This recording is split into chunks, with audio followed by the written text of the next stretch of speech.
كنت عارف ان ايام امبي في لعيبه كتيره من امبي راحت الاهلي او الزمالك، وكان في مرجعيه ليك، كنت كابتن فريق وكانوا بيرجعوا لك. هل كان ليك راي في القصه دي، الافضل تروح كذا ولا لا بتشوف اللعيبه على عدلته يعني؟ ليا انا ولا اللعيبه؟ ليك انت يعني، هل اللعيب كان بيجي يراجعك مثلا اه الاهلي جاي للزمالك فتقول له لا هنا افضل؟ في كتير. كنت بتوجه على فين؟ يعني حمدي فتحي. اه حمدي فتحي ده بالنسبه لي اخويا الصغير يعني.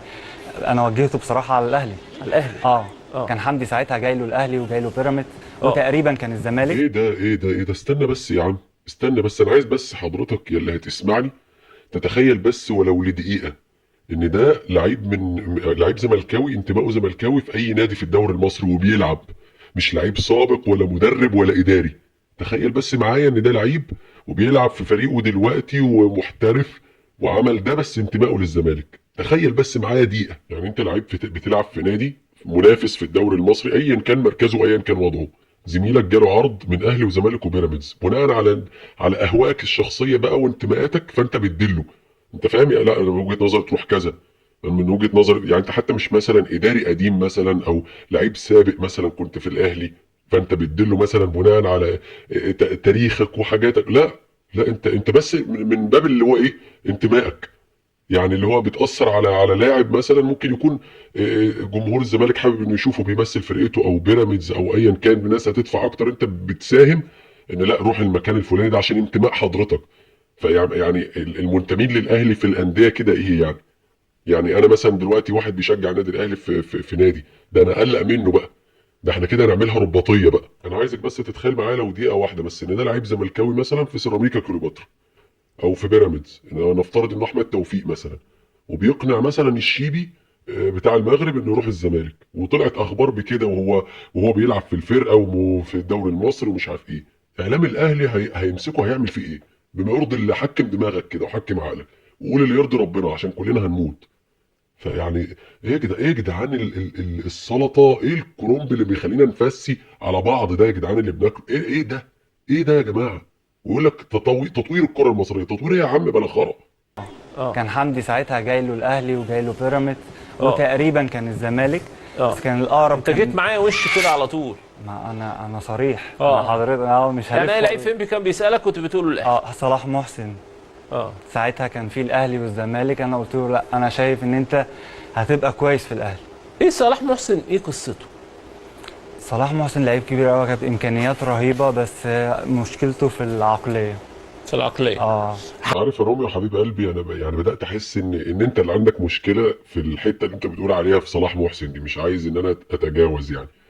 يعني طالع بتقول على زميل على زميل ليك وتقول لك نصحته وقلت له هتبقى كويس في الاهلي، طب هو اولا ما بقاش كويس في الاهلي، فده انت لبسته في الحيط وشورى ما يعلم به الا ربنا. يعني هو دلوقتي شوف في المصري عامل ازاي ما شاء الله عليه، شوف لو كان راح الزمالك او بيراميدز كان هيبقى اداؤه عامل ازاي الله اعلم. بس انت لبسته في حيطه، مفيش مشكله، هو كميته ده ما يقللش من الاهلي، بس هو كميته ما مشيتش كلاعب كوره مع الاهلي. وبعدين اشتغل الهيليبيلي، فرحت ضارب الراجل وتقول له ايه؟ مشكلته في العقليه، يعني اللي هو ايه، هو دلوقتي بس شغال كويس في المصري. انت يا عم تطلع الراجل دماغه تعبانه وبعد كده تقول شغال كويس. بس ما علينا، مش موضوعنا. انا بس يعني اللي حضرتك بتصدره للناس ايه يعني؟ اللعيبه المنتمين للنادي الاهلي في الانديه كده ايه يعني؟ كده وضعهم ايه؟ مش عايز يعني اقول لفظ زي ايه يعني، اللي هو ايه، احنا مش في الجاسوسيه العالميه هنا، يعني الموضوع بسيط وكوره وكل حاجه، بس ايه ده؟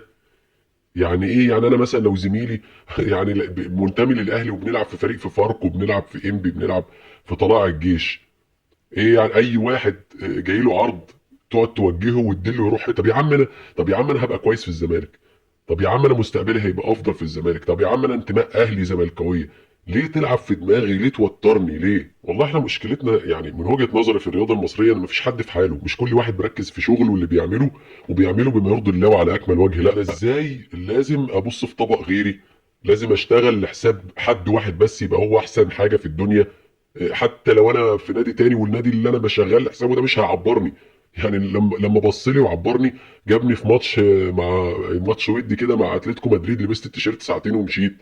بس المهم ان انا اشتغل له في اي نادي انا بلعب فيه. انا مش فاهم ايه ده. وبيقولها الراجل بيقول له انت يعني سيف زاهر بيقول له انت جيت معايا دغري ومش انا بجدي انا صريح يا راجل يا عم. يا اولا انت بتقوله ده ايه يعني؟ انت طالع بتعترف ان انت كنت بتلعب في نادي يعني في الدوري المصري وبتنافس وبتقبض فلوس، عشان يعني مش عايز اتكلم في خيانه لقمه عيش والكلام ده، بس ان انت توجه واحد انه يروح في حته وجاي له كذا عرض من نادي من انديه مختلفه، فانت توجهه يروح حته معينه، اللي هو ايه ده؟